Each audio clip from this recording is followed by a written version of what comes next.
Alors bonjour chers tous, bonjour chers téléspectateurs, bonjour chers internautes.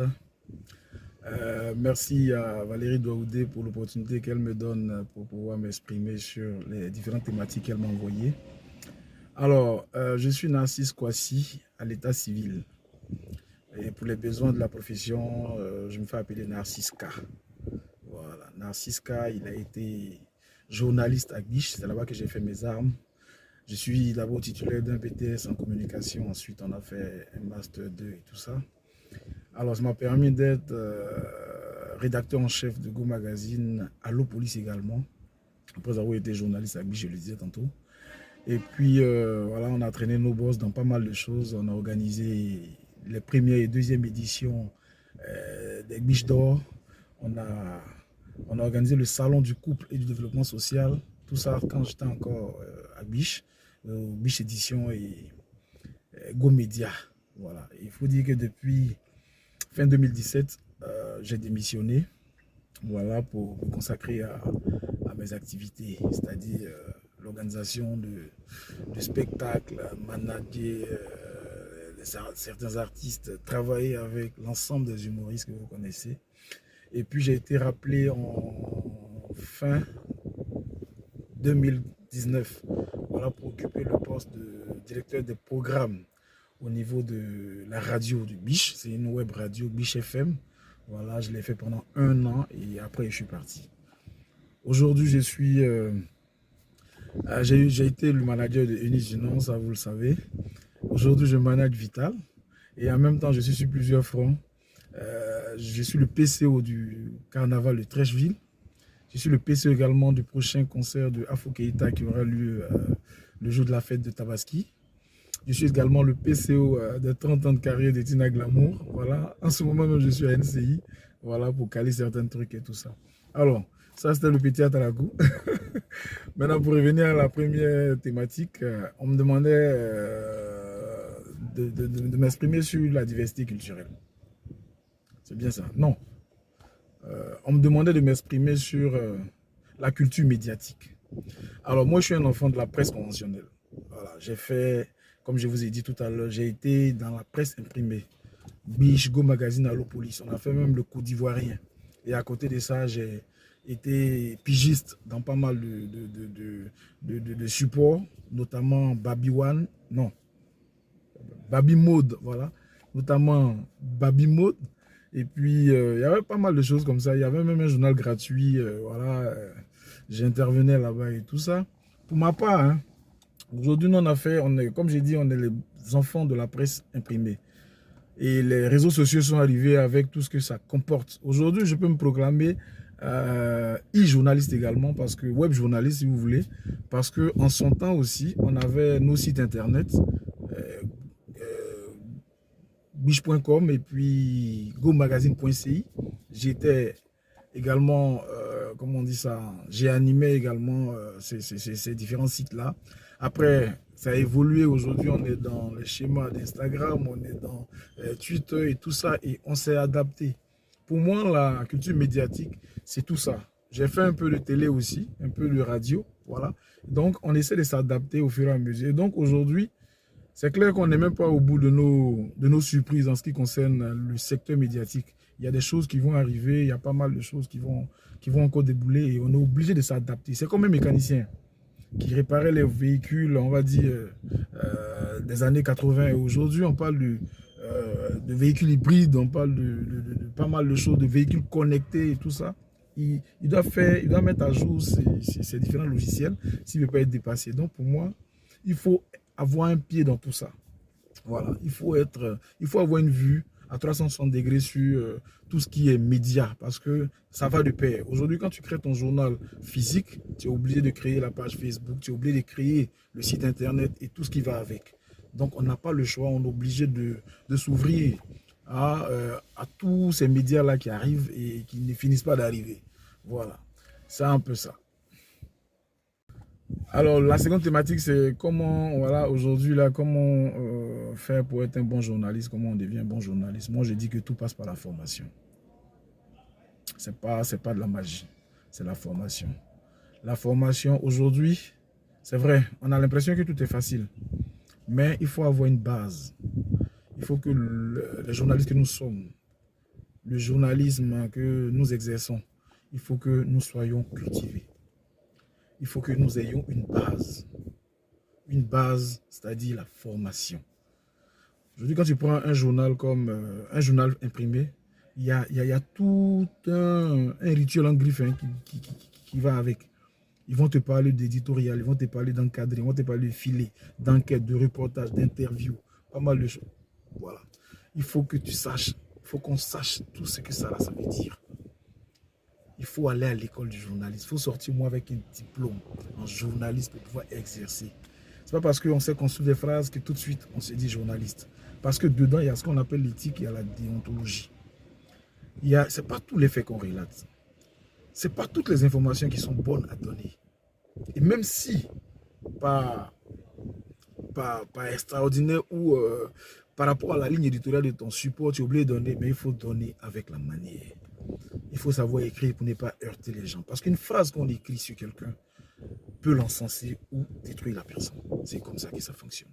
Donc avant d'écrire, il faut se remettre en cause. Il faut se dire, attends, ce que je vais écrire, est-ce que je construis ou bien est-ce que je détruis? Parce que quand c'est parti, c'est parti. Vous ne savez pas qui va vous lire. Vous asseyez dans votre petit bureau ou bien à la maison, bien vous sortez votre smartphone, vous écrivez 2 phrases. Mais ces 2 phrases-là, ça peut nuire à quelqu'un. Et ça, pour jauger, il faut un minimum de formation. Il faut savoir ce qu'on écrit et pourquoi on l'écrit. Est-ce que c'est utile? Est-ce que c'est nécessaire? Est-ce que si je n'écris pas ça, là, je ne suis pas journaliste? C'est beaucoup de questions qu'il faut se poser. Ce n'est pas les histoires de où, quand, comment et pourquoi et puis paf. Non, non, non, non, non. Il y a des sujets, il y a beaucoup de sujets qui méritent de l'investigation. Il faut aller chercher, il faut trouver, il faut équilibrer surtout l'information. Et si tu n'es pas formé, tu ne peux pas exercer le métier de journaliste. C'est comme un mécanicien. Je prends toujours l'exemple là-dessus parce que, voilà, un mécanicien, s'il ne maîtrise pas son boulot, il va foutre le moteur en l'air. L'électricité de la voiture, et comme tout est lié, ça va bousiller la voiture. Il faut être formé, il faut accepter de se faire former. Aujourd'hui, avec un smartphone, chacun pense qu'il est influenceur, il pense qu'il est journaliste. Non, non, non, non, non, ça ne fonctionne pas comme ça dans notre milieu. On a été formé, on est allé à l'école, on nous a appris les choses, les rudiments, on nous a appris. Après, maintenant, le style, c'est autre chose, quoi. Mais il faut connaître la base, il faut connaître les règles. Quand on rentre dans l'armée, il y a certaines règles. Il y a des instructions qu'on vous donne et vous les appliquez sur le terrain. C'est comme ça que ça fonctionne en journalisme. Aujourd'hui, c'est déplorable, mais les journalistes sont des stars. Alors que le journaliste, il est derrière. Et il regarde la société et puis il apporte ses opinions, ses points de vue. Il essaie de mettre à nu certaines choses pour corriger quelques tares de la société. Il faut être formé. Pour être un bon journaliste aujourd'hui, il faut accepter de se faire former. Il faut se former. Il n'y a pas de maître, il n'y a pas d'autre mot. C'est la formation. Alors, la diversité culturelle. Bon, la culture, c'est tout un ensemble. Hein. Quand tu rentres dans ce milieu-là, tu es libre de choisir en fonction de tes sensibilités. Tu peux décider que, bon, écoute, moi, j'aime m'intéresser à la peinture. Je vais m'intéresser à la danse. Je vais m'intéresser à la musique. Je vais m'intéresser à tel registre musical. Mais tout ça, là, c'est une grande famille. Et donc, à l'intérieur, tu choisis, tu es passionné, tu apprends et puis tu avances. Moi, avec toute la petite expérience que j'ai eue en tant que journaliste, parce que mine de rien, j'ai fait 18 ans quand même hein, à exercer le métier de journaliste. C'est vrai qu'on est toujours journaliste, je continue à écrire, mais c'est vraiment pas ça aujourd'hui, j'ai envie de dire, ce qui m'occupe le plus. Voilà. Et donc, j'ai été manager de Boukari, Enis Ginon, je travaille beaucoup avec le magnifique, avec Roabou, avec même la jeune génération, KDK, Joël. On a de très très bons rapports. Je connais la plupart. Mala Madamo, Chukenpat et tous ceux-là, je les connais. Koloko, je connais la plupart des humoristes parce qu'on a travaillé ensemble. Et aujourd'hui, je me retrouve dans le milieu coupé décalé. Je me retrouve également avec le registre mandingue parce que bon, on a un fou qu'on est en train de faire. Et puis là, on a le carnaval qui fait appel à des troupes de danse, à des masques, à des cracheurs de feu, à des échassiers, à tout ça. Mais bon, comme je disais tout à l'heure dans la réponse précédente, tout est question de formation. Quand tu organises un concert ou bien un one-man show pour Boukari, et puis quand tu dois organiser un concert pour Afou Keïta, on est d'accord que ce n'est pas la même approche. C'est clair. Dans le traitement du dossier même déjà. Et puis, les canaux de diffusion de sport, les canaux de distribution de tickets et tout ça, c'est pas pareil. Parce que c'est d'autres registres. C'est pas la même chose. Coupé, décalé, et puis mandingue, zouglou, non, c'est pas la même chose. Quand c'est comme ça, là, tu es obligé de t'asseoir. Et puis tu regardes. Tu te dis, bon, ceux-là, voici le schéma qui est là. Ceux-là, le schéma ici. Et puis, en fonction de ça, tu organises ton comité d'organisation. Et puis, c'est comme ça que tu distribues les rôles et puis chacun en ton bourse, comme on dit. Voilà. Et la diversité culturelle, ça s'impose à nous aujourd'hui. Parce que tu peux faire tes preuves, pardon. Tu peux faire tes preuves, pardon, avec Alpha Blondy et puis demain, tu te retrouves avec Monique Seka. C'est ça. C'est ça, pour ma part, la diversité culturelle. J'ai oublié de faire avec. Et en tant que journaliste, c'est pas parce que je suis avec les humoristes ou avec les DJ que quand on va me poser une question sur le Zoulou, je vais chercher mes mots. Non. Je suis obligé, comme je dis toujours, d'avoir une vue à 360 degrés sur tout ce qui se passe dans le milieu de la culture. Je parle beaucoup à Pape Niepo, à Julien Goualo, alors que c'est rien différent. C'est un registre différent. Mais je suis toujours avec ces gars-là.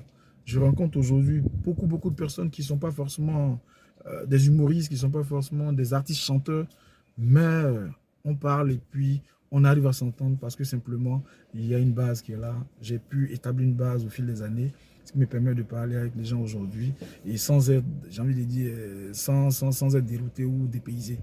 Voilà, c'est un peu ça pour ma part. Là. Il faut apprendre. Et puis, il faut beaucoup lire.